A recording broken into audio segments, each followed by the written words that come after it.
जब जीवन का हर रास्ता धुंधला हो जाए, जब अपने कर्तव्यों का अर्थ खोने लगे, तब कौन दिशा दिखाता है? तब कौन हमें याद दिलाता है कि कर्म ही जीवन है? श्री कृष्ण, उस दिव्य सारथी ने अर्जुन के माध्यम से हम सभी को बताया, कर्म करते रहो बिना फल की चिंता किए। आज हम श्रीमद् भगवद गीता के 3 अध्याय कर्म योग के गहरे रहस्य को जानेंगे, जहां कर्म और योग के बीच के बंधन को श्री कृष्ण स्वयं उजागर करते हैं। आइए इस आध्यात्मिक यात्रा में हम गहराई से उतरें। श्री कृष्ण कहते हैं, इस संसार में कोई भी मनुष्य एक क्षण के लिए भी बिना कर्म किए नहीं रह सकता। यह प्रकृति की व्यवस्था है। हर श्वास, हर विचार, हर क्रिया सब कर्म है।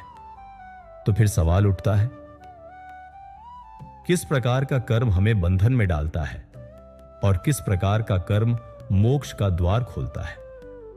श्री कृष्ण का उत्तर स्पष्ट है, निष्काम कर्म। निष्काम कर्म का अर्थ है कर्म करना बिना फल की इच्छा के। मतलब हम अपना कर्तव्य निभाएं, पूरी निष्ठा से कार्य करें, लेकिन परिणाम के प्रति आसक्त न हो। यह एक साधारण विचार लग सकता है, परंतु जीवन में इसका पालन करना अत्यंत कठिन है, क्योंकि मन स्वाभाविक रूप से अपेक्षा करता है, प्रतिफल चाहता है, मान्यता चाहता है, परिणाम चाहता है। श्री कृष्ण हमें इस चक्र से ऊपर उठने का रास्ता दिखाते हैं। वह अर्जुन से कहते हैं, यदि तू निष्काम होकर अपना कर्म करेगा तो न तो पाप तुझे छू सकेगा, न मोह। तू संसार में रहते हुए भी संसार से परे रहेगा। अब सोचिए, एक योद्धा के रूप में अर्जुन का सबसे बड़ा धर्म क्या था? धर्म की रक्षा करना। परंतु जब मोह ने उसे घेर लिया, तब वह अपने ही कर्म को भूल बैठा। यही तो हम सभी के जीवन की कहानी है। जब कठिनाइयां आती हैं, जब अपनों के प्रति मोह बढ़ता है, जब परिणाम की चिंता सताती है, तब हम अपने कर्तव्यों से डगमगाने लगते हैं। इसी क्षण श्री कृष्ण हमें याद दिलाते हैं, हे अर्जुन, अपने धर्म का पालन करो, चाहे वह कठिन हो या सरल। दूसरों के धर्म का पालन करना, चाहे वह आकर्षक लगे, विनाशकारी होता है। यह उपदेश केवल अर्जुन के लिए नहीं था, यह हम सभी के लिए था। हर उस व्यक्ति के लिए जो कभी न कभी अपने जीवन में दुविधा में पड़ा है, जो सोचता है, क्या मैं सही कर रहा हूं? क्या मेरे प्रयास व्यर्थ हैं? क्या परिणाम मेरे अनुकूल आएंगे? श्री कृष्ण का उत्तर है, सत्य मार्ग पर चलो, परिणाम की चिंता छोड़ दो। कर्म ही तुम्हारा अधिकार है, फल नहीं।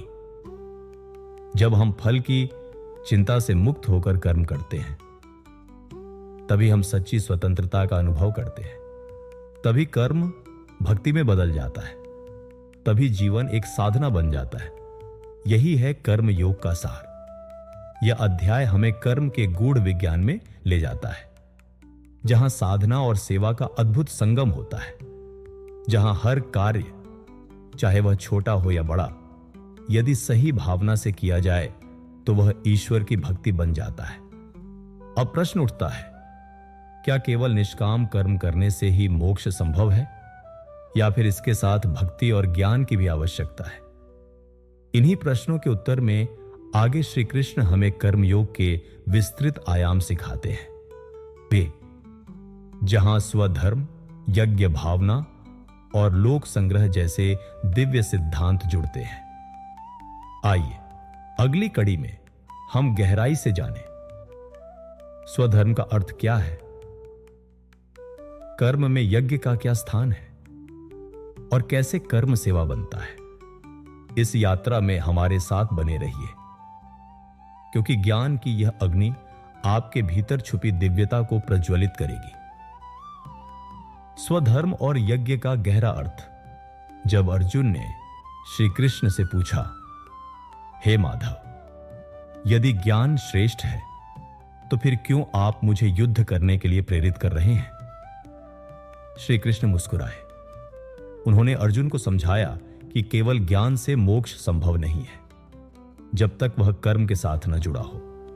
ज्ञान को जीने के लिए कर्म करना अनिवार्य है। यहां पर आता है स्वधर्म का सिद्धांत। स्वधर्म यानी अपने स्वभाव और कर्तव्य के अनुसार कर्म करना। जिस प्रकार अग्नि का धर्म है जलना, जल का धर्म है बहना, उसी प्रकार हर प्राणी का भी एक स्वाभाविक धर्म होता है। उस धर्म से विमुख होना स्वयं से विमुख होना है। श्री कृष्ण कहते हैं, अपने धर्म में मरना भी कल्याणकारी है, दूसरे के धर्म का पालन भयकारी है। सोचिए, अगर अर्जुन अपने क्षत्रिय धर्म से हटकर संन्यास का मार्ग चुनता तो क्या वह सचमुच शांति पाता? नहीं, वह अपने भीतर ही एक युद्ध से घिर जाता, क्योंकि युद्ध से पीछे हटना उसके सच्चे स्वभाव के विरुद्ध होता। इसीलिए श्री कृष्ण ने उसे युद्ध करने के लिए प्रेरित किया, क्योंकि युद्ध उसके लिए केवल एक लड़ाई नहीं था, बल्कि धर्म और अधर्म के बीच का संतुलन स्थापित करने का माध्यम था। यह शिक्षा हमारे जीवन में भी लागू होती है। जब हम अपने स्वधर्म का पालन करते हैं, चाहे वह कितना भी कठिन क्यों न हो, तो हम भीतर से स्थिर और शुद्ध रहते हैं। अब आगे बढ़ते हैं यज्ञ की ओर। यज्ञ का अर्थ केवल अग्नि में आहुति देना नहीं है। यज्ञ का व्यापक अर्थ है स्वार्थ रहित कर्म। संसार के कल्याण के लिए किया गया कोई भी कार्य यज्ञ है। श्री कृष्ण कहते हैं, समस्त प्राणी यज्ञ से उत्पन्न हुए हैं। यज्ञ से वर्षा होती है, वर्षा से अन्न पैदा होता है, अन्न से जीवन चलता है। यह एक चक्र है, एक दिव्य संतुलन, जिसे बनाए रखने के लिए हर प्राणी का अपना योगदान आवश्यक है। जब हम केवल अपने लिए नहीं बल्कि समष्टि के लिए कर्म करते हैं, तो वही कर्म यज्ञ बन जाता है। चाहे वह एक शिक्षक का पढ़ाना हो, एक किसान का खेती करना हो, एक सैनिक का देश की रक्षा करना हो, जब वह निष्काम भाव से किया जाए तो वह यज्ञ है। श्री कृष्ण स्पष्ट करते हैं, जो मनुष्य यज्ञ के लिए कर्म करता है वह पाप से मुक्त होता है, परंतु जो स्वार्थवश कर्म करता है वह पाप के बंधन में पड़ता है। यही कारण है कि गीता में बार बार कहा गया है, यज्ञ का पालन करो, क्योंकि यज्ञ जीवन का आधार है। यज्ञ से संतुलन बना रहता है, यज्ञ से ही संसार का पोषण होता है। अब जरा रुके और सोचिए, हम अपने जीवन में कितने कार्य स्वार्थ रहित करते हैं।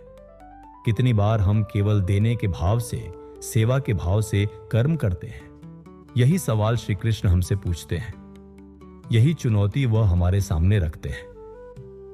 क्या तुम कर्म को भक्ति बना सकते हो? जब कर्म भक्ति बन जाता है तो जीवन साधना बन जाता है। हर श्वास, हर कार्य, हर विचार एक यज्ञ बन जाता है। अर्जुन को यह समझाते हुए श्री कृष्ण आगे कहते हैं, महापुरुष जो जैसा आचरण करते हैं, सामान्य लोग भी वैसा ही अनुसरण करते हैं। इसलिए कर्म करते हुए भी ज्ञानी पुरुष दूसरों के कल्याण के लिए कार्य करते रहते हैं।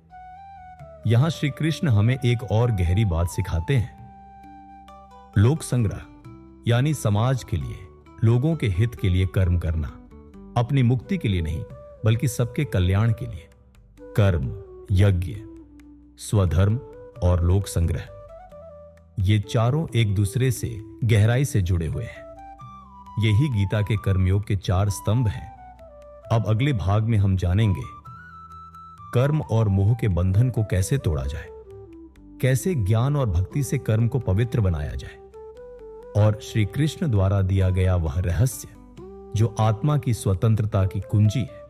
तो जुड़े रहिए, क्योंकि यह यात्रा अब और भी गहरी होने वाली है, आपके भीतर के योद्धा को जगाने वाली है। कर्म बंधन और आत्मा की स्वतंत्रता। अब जब श्री कृष्ण ने अर्जुन को स्वधर्म और यज्ञ का अर्थ समझाया, तो एक और महत्वपूर्ण प्रश्न सामने आया। कर्म करते हुए हम कैसे बंधन में पड़ते हैं और कैसे इन बंधनों से मुक्ति पा सकते हैं? श्री कृष्ण स्पष्ट करते हैं कि जब कर्म आसक्ति यानी मोह के साथ किया जाता है तब वह बंधन बनता है। जब हम फल की इच्छा से कर्म करते हैं तो हम उस फल के आने या ना आने पर सुख या दुख से बंध जाते हैं। ये बंधन धीरे धीरे हमारी स्वतंत्रता को निगल जाता है। हम अपने ही कर्मों के परिणामों के गुलाम बन जाते हैं, चाहे सफलता हो या असफलता, हम उनसे बंधे रहते हैं। श्री कृष्ण कहते हैं, कर्म करो लेकिन आसक्ति रहित होकर करो, फल की कामना मत करो। निष्काम भाव से कर्म ही मोक्ष का मार्ग है। यह बात गहरी है, क्योंकि यहां श्री कृष्ण कोई निष्क्रियता नहीं सिखा रहे। वह आलस्य या पलायन की बात नहीं कर रहे। वह सिखा रहे हैं, पूरा कर्म करो पर उसका बोझ अपने हृदय पर मत लो। कार्य करो लेकिन परिणाम का अधिकार ईश्वर को सौंप दो। इस विचार को समझने के लिए एक सुंदर उपमा दी जा सकती है। जैसे एक फूल अपनी सुगंध बिना किसी अपेक्षा के फैलाता है, चाहे कोई उसकी प्रशंसा करे या ना करे, वैसे ही मनुष्य को भी कर्म करना चाहिए। स्वतः स्फूर्त, स्वाभाविक और निष्काम भाव से। श्री कृष्ण कहते हैं, ज्ञान से युक्त व्यक्ति अपनी इंद्रियों और मन को संयमित कर कर्म करता है। वह बाहरी आकर्षणों में नहीं उलझता। वह जानता है कि सभी कर्म प्रकृति के गुणों द्वारा ही संचालित होते हैं, अतः वह मैं और मेरा के अहंकार से मुक्त होता है। यह शिक्षा हमें आत्मा की ओर ले जाती है। आत्मा जो न तो जन्म लेती है न मरती है, जो न काटी जा सकती है न जलाई जा सकती है, जो न भीगी जा सकती है न सुखाई जा सकती है। जब हम आत्मा के स्तर से अपने जीवन को देखने लगते हैं तो कर्म का बंधन टूटने लगता है। हम समझने लगते हैं कि हम कर्म करने वाले नहीं हैं, बल्कि केवल उपकरण हैं, सर्वशक्तिमान शक्ति के एक साधन है। यह दृष्टि ही मोक्ष की कुंजी है। जब मैं करने वाला नहीं बल्कि केवल वाहन बन जाता है, तब कर्म बंधन नहीं रह जाता।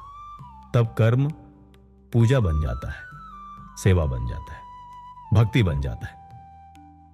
श्री कृष्ण आगे अर्जुन से कहते हैं, हे भारत, यदि तू अहंकार से प्रेरित होकर यह सोचता है कि तू कर्म नहीं करेगा तो यह तेरी भ्रांति है। तेरा स्वभाव तुझे वैसे ही कर्म कराएगा, क्योंकि प्रकृति के गुणों के अनुसार कर्म करना अवश्यम भावी है। इसलिए कर्म से भागना समाधान नहीं है। कर्म को समझना, कर्म में समर्पण लाना और फल की चिंता छोड़ देना, यही सच्चा समाधान है। कर्म को त्यागने की आवश्यकता नहीं है, कर्म के बंधन को त्यागने की आवश्यकता है। अब सोचिए, यदि हम हर कार्य को इस भाव से करें कि यह भगवान की सेवा है, यह यज्ञ है, यह आत्मा की अभिव्यक्ति है, तो जीवन कितना सरल और शांतिपूर्ण हो जाएगा। यही है कर्म योग का सार। जहां कर्म करते हुए भी मन भीतर से मुक्त रहता है, जहां हर कार्य साधना बन जाता है, जहां जीवन एक सुंदर पूजा बन जाता है। श्री कृष्ण की ये अमूल्य शिक्षाएं अर्जुन के संदेहों को धीरे धीरे शांत कर रही थी। वह अब कर्म को केवल एक युद्ध नहीं बल्कि एक साधना के रूप में देखने लगे थे, और इसी साधना का अगला स्तर हमें अगले भाग में समझना है, जब श्री कृष्ण कर्म और भक्ति के अद्वितीय संगम की बात करते हैं। तो बने रहिए, क्योंकि आगे आने वाला ज्ञान आपके भीतर गहरे परिवर्तन का बीज बोने वाला है, आपके जीवन को कर्म और भक्ति के अद्वितीय संगम में बदलने वाला है। जैसे जैसे अर्जुन श्री कृष्ण के वचनों को सुनते हैं, वैसे वैसे उनके मन का अंधकार दूर होने लगता है।